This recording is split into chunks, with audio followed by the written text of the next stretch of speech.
Hey, this is Carl, and today we are going to unbox this personal grail of mine. So stay tuned.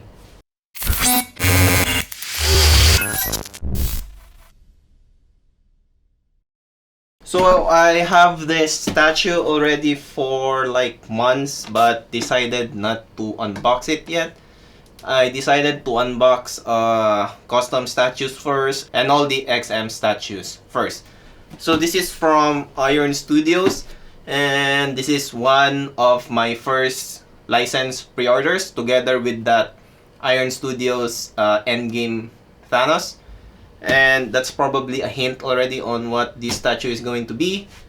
So like I said, this is a personal grail for me. I hope that the statue does look amazing. I've seen some pretty good reviews on YouTube and some praises on Facebook, and I'm a bit hyped every time I see those posts. So now it's time for me to unbox it and finally display this personal grail of mine. And I do hope that you would enjoy the unboxing video as much as I am.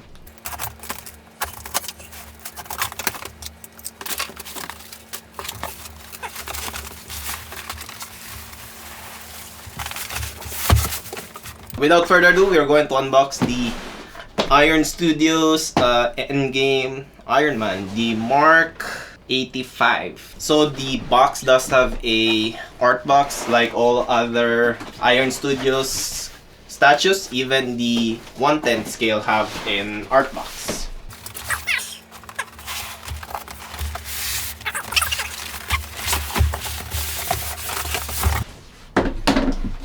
So it came in a white styrofoam.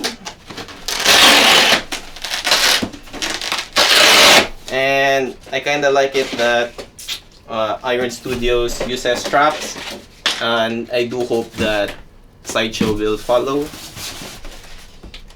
Okay, first layer. So let's start with the second layer and get the base and go back to the first layer. So here we go.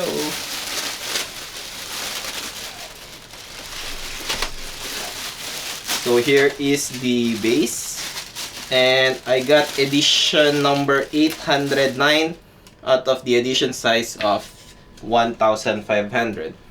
And the sticker is already not sticking properly to the bottom of the base, but that's fine. Now let's go back to the first layer. So, we have the portrait. No, just kidding. So we have the torso, and it's actually quite heavy. Wow, it is very heavy. Because it has light up features, so I'm guessing that's the reason. This is a battle damage torso. And let's get the other torso. Okay, so we have the second torso, and this one has these blasters at the back. The torso, the paint is very shiny indeed, metallic and very glossy, and it does have some weathering. My bad on the first torso, it's not battle damage, but it has a lot of weathering. It has a lot of mud type of weathering to it. I'm guessing that this will also have light up features on all of the cannons or blasters. The one at the back, the chest, and probably some on the sides. There are areas on the paint that I don't like that much. There's definitely almost no shading, or oh wait, there's definitely no shading at all. I think all Iron Man statues doesn't have any shading. And the cannon at the back is just painted with one color. That really sucks. Good thing it's at the back. All the gray areas of on the statue isn't really convincing to tell you that it's made out of metal or something. but hopefully the red areas could make up for that. Okay, so we have the first portrait, and we have the unmasked portrait of Robert Downey Jr. The hair does have a lot of strands and contains some highlights, but not a lot. This portrait does look like Robert Downey Jr. a lot, like 100%. You won't even doubt that this is Robert Downey Jr. So he has a blood dripping on his right eyebrow, and his beard and mustache definitely is well done. Yeah, the paint is well done. Good job, Iron Studios. Although I'm not going to use it. And now we have the mask portrait.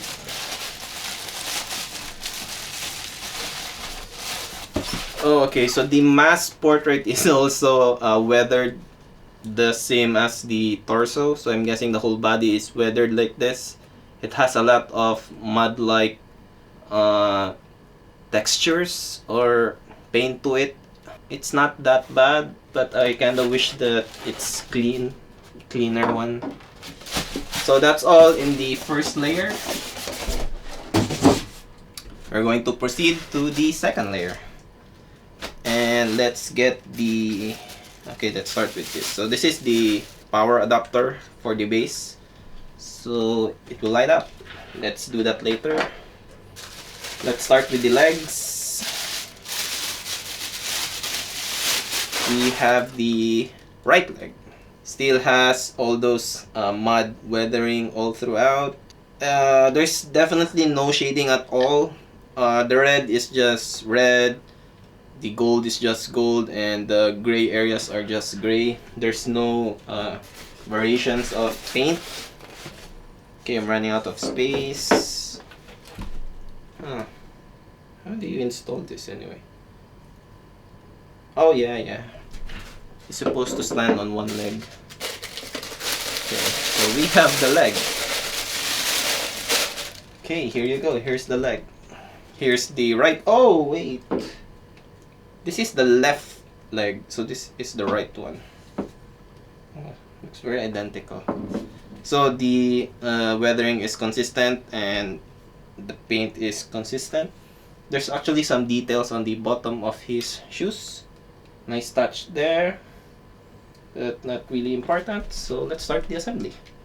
There's a key on his right leg that will go to the base, and there are some areas on his foot that needs to touch this thing that gives power to the statue. Okay, wow, fits perfectly.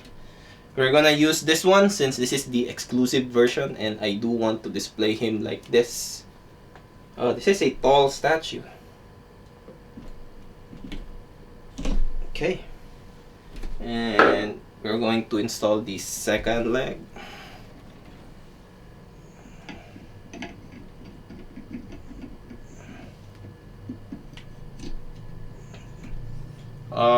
The pegs are actually very tight.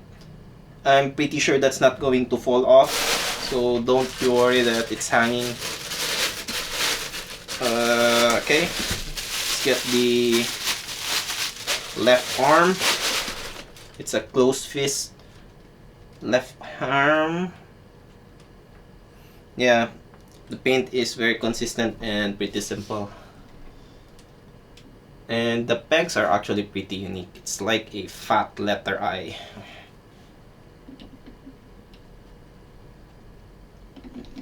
Okay, there you go.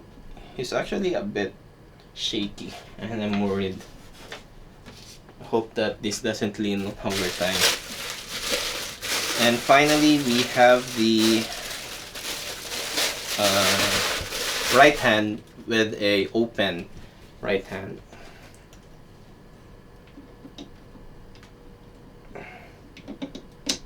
Okay, and finally let's install the head. Oh, where you go? Okay, there you go.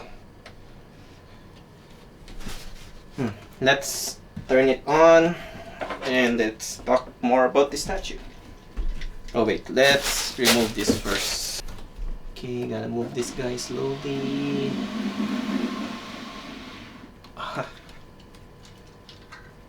And let's find. Okay, so you install the power adapter here at the back behind this broken glass thing.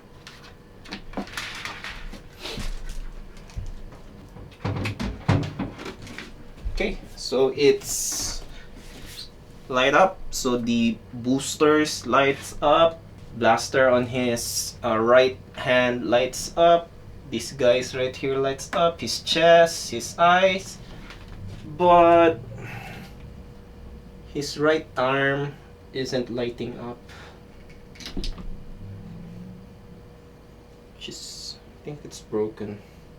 Yeah, so the lights on the left hand isn't lighting up. I think that's okay. I'm not going to turn it on anyway. But it's going to be a bummer if I do sell it. Okay, let's talk more about the statue and end the video afterwards. So the base is pretty consistent from the other Avengers part of this line. I have the Thanos Endgame one, the one with the armor. And the paint is pretty consistent, the broken Avengers. The glass here is, I think, clear resin as well. And there's also grass.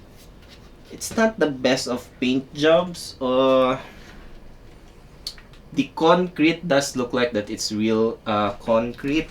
The grass underneath that doesn't seem to look like that it's real grass, but that's okay, it's not visible.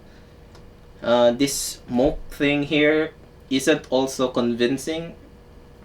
I think the Sideshow Mark LXXXV Iron Man is definitely better with the smoke. I think the Sideshow mastered that.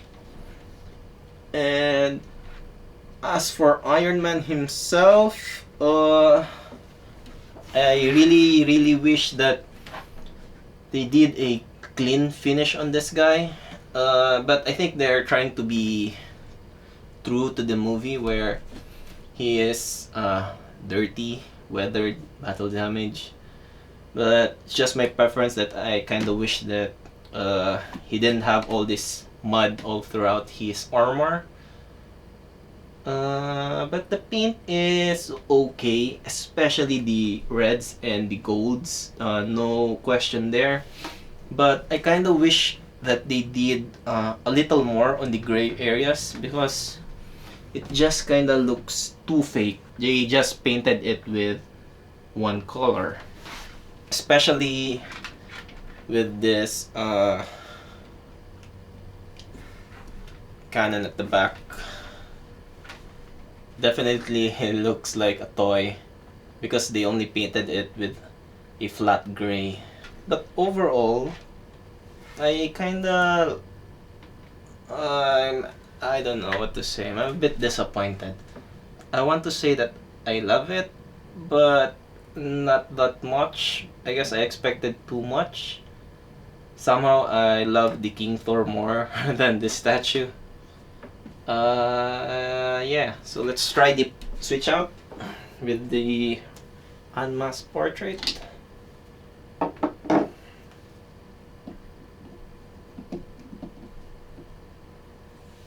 Oh, definitely looks good. Kinda wish they offered a torso stand for this, you know? Can display this like a quarter scale bust.